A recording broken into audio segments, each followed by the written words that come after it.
Everybody, Team Severson, Seth, Hey, Shane, guys. just reaching out, wanted to do another video. We talked last week about your house you purchased, and one thing that I love to do is I love doing personal testimonies, and especially from somebody with the perspective of an agent and as a buyer, right? And we talked last week about how you got a good deal on your house and how it's so important to use the right agent, a good agent, and you took firsthand of that and took advantage of that.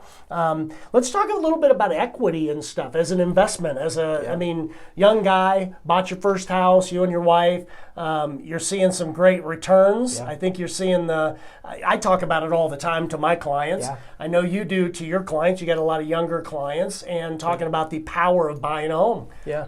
What have you seen? Yeah, I mean, buying the home, it was one of the best decisions we've made. We got in. We actually got in at one of the hotter points in the market, but we've been... So in essence, what you're saying, not to interrupt you. No, go ahead, yeah. But you would think you bought at the peak. Yeah, we felt like we bought at the peak. We bought in June. The craziest time ever, way over bids, right? So you bought at the top. Yep. We bought at the top, and we ended up, again, we kind of got a good deal, I think. I felt like the agent didn't price it properly, but we got in at one of the hottest times in the market.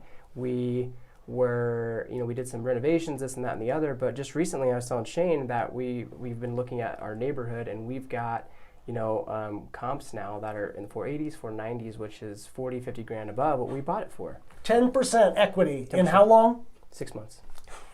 6 months. It's wild.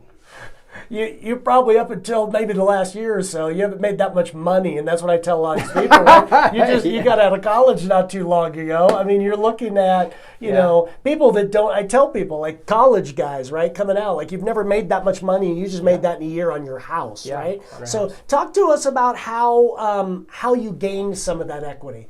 Obviously, you kind of bought at the peak. You feel like you got a good deal, but you also did some things to increase value. What'd you do? Yeah, we renovated part of our basement. We added a kitchen.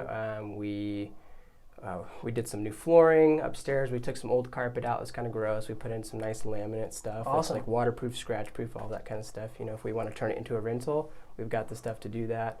Put on a radon reduction system. Did some new electrical work, all that, and it's kind of where we're at, but we're hoping to do the kitchen and the bathroom here in the next 6-7 months. So that'll help too, I think. All helps value, doesn't it? All helps value. And how much have you put into the house, like money-wise, into your house? Probably 6 or 7 grand. 6 or 7 grand. Yeah. And you got 40 or 50,000 equity. Yeah. That's crazy. It's nuts. When you think you possibly bought at the top and you got 50 grand equity. Yeah. It's nuts, right? The market keeps going. We were talking a little bit about refis. Share kind of some thoughts about refinancing and what you'd like to share with people about refis. So what I'll share about refinance is I've historically I know they've been a really useful tool to, if your house gains value over a couple of years, you can refinance, pull money out and, put it towards your mortgage or whatever it is, and you can kill off PMI, or I've seen people pull that money out and put it into renovations, kind of put it back into their home, that kind of thing. And I think it's a really useful tool, especially in a market like today. You pull out and you put that money back in, or you kill your PMI off really quick, and which that happens at 20% equity, or you put it into some renovations and you kind of invest for the next couple of years and hope your home value just keeps going up. But Shane, you've done way more refinances than I have. What are your thoughts on the pros, the cons of refinancing, and kind of the power of that as a tool? I think it depends on the person, right? Some people are so conservative, and I get that. I respect that, right? Some people are so conservative. They want to buy one home.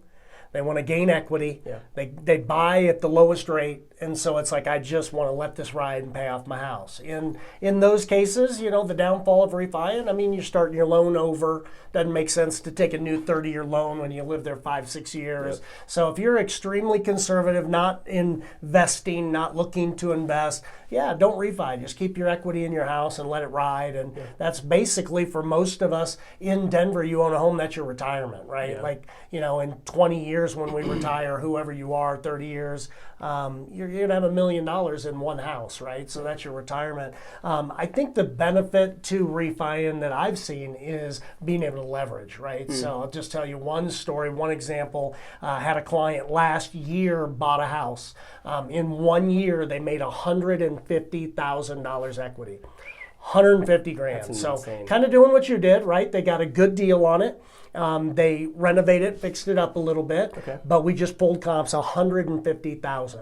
They pulled out a chunk of that, and now they're buying another. So in essence, really, they have no more money out of pocket.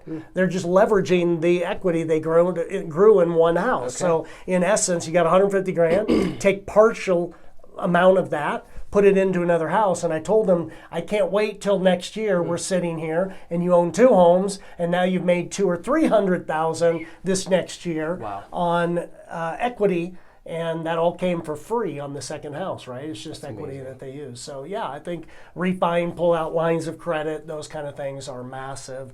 And obviously, getting rid of PMI can drop your payment a ton. So Yeah, that's great. That's yeah, a good I think point. I think it's great. I think watch out for the rates. Talk to your mortgage people. We have great contacts. Yep. If you need some contacts for refinancing, rates are still really low. Yep, really so if low. you're looking for that, reach out. And then if you're looking for renovation ideas or any of that to gain equity, give us a call. We'd love to help you out. So God bless. We'll see you next week.